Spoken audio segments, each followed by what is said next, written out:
Good morning, everyone. It is Julie here with your Wednesday morning stock market news, where we're bringing you everything you need to know as the market opens. So let's get into it. All right, guys, welcome back. Thank you all so much for being here, and I am so sorry for being MIA the last couple of days. I assure you it was not for a fun reason. We had quite the flu bug hit our household, so I was very much under the weather the last few days, hoping the worst is behind me now, so send some healthy vibes my way. Back at it this morning, though. Of course, this morning we'll take a look at exciting stock market news. Not much happening for earnings today, but things will start picking up tomorrow in that aspect, and we'll see which stocks are the morning's biggest gainers and losers. So let's get right into this morning's exciting stock market news. U.S. stock futures are in the green this morning ahead of CPI data due out later today.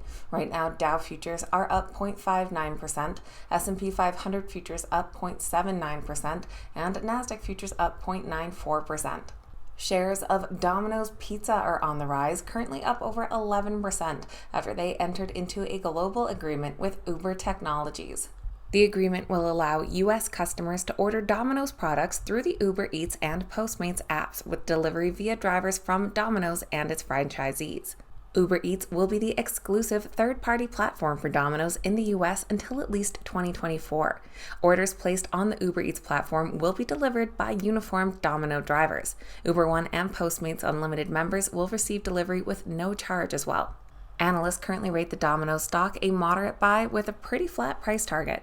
Shares of ZIM Integrated Shipping have fallen about 2.5% this morning after they had to cut their full-year guidance due to weak freight rates.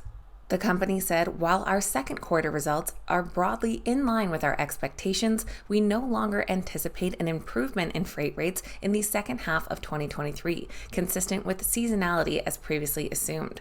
They're expecting lower than forecasted volume growth as demand remains subdued, and they're continuing to see weakness in freight rates across all of the company's trades, particularly in the Trans-Pacific. Analysts currently rate the ZIM stock a moderate sell with an average upside of 10%. It's been reported that Nvidia may come forward as an anchor investor in ARM's IPO. The Financial Times reported that prospective investors are negotiating over ARM's value, with Nvidia arguing that they should be worth about $35 to $40 billion, while ARM sees their value closer to $80 billion. Nvidia had offered to buy ARM for $66 billion back in 2020, but had abandoned the bid when it was challenged by regulators. At this time, talks with Nvidia have not yet concluded, and of course, no deal is guaranteed to be reached. The Nvidia stock is currently rated a strong buy among analysts with an upside of over 13%. Now, looking at Microsoft's proposed acquisition of Activision Blizzard, we did have a win on the US side with the FTC, but did also have reports that the UK may need to do a new probe into the deal.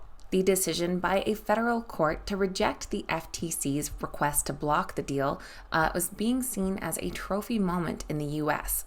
But on the UK side, their antitrust authority said that they may need to do a new probe into the deal if the companies restructure in order to appease the regulator.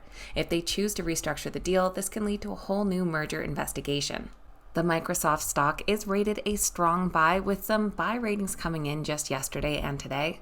And the Activision Blizzard stock also rated a strong buy, though we do have a couple holds coming in yesterday as many believe the acquisition is already priced in. And in other acquisition news, Broadcom has gotten conditional approval in the EU for their deal with VMware.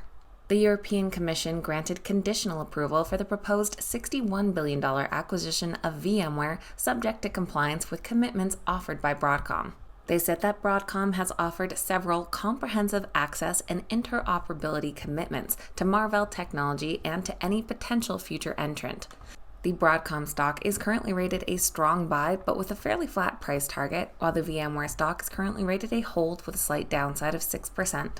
Now, as I said before, not much on the earnings calendar today. Things will start to pick up there tomorrow, so let's take a look at which stocks are the morning's biggest gainers and losers. Our biggest gainers this morning are led by Domino's Pizza after announcing their deal with Uber. Trading under the ticker DPZ, their stock is currently up 11.8%. They're followed by Schrödinger under SDGR up 8.2% and Sprinkler under CXM up 6.7%. And our biggest losers this morning are Acadia Healthcare. They are a defendant in a $485 million abuse case. Trading under the ticker ACHC, their stock is down 8.3%. They're followed by Alvotech under ALVO, down about 6.6%, and Halozyme Therapeutics under HALO, down 5%. So that is going to be everything for Wednesday morning's stock market news. If you made it to the end of today's video, make sure you hit that thumbs up button and say good morning in the comments. I always love hearing from you guys. Thanks so much for watching. Have a great day, and I'll see you back here next time.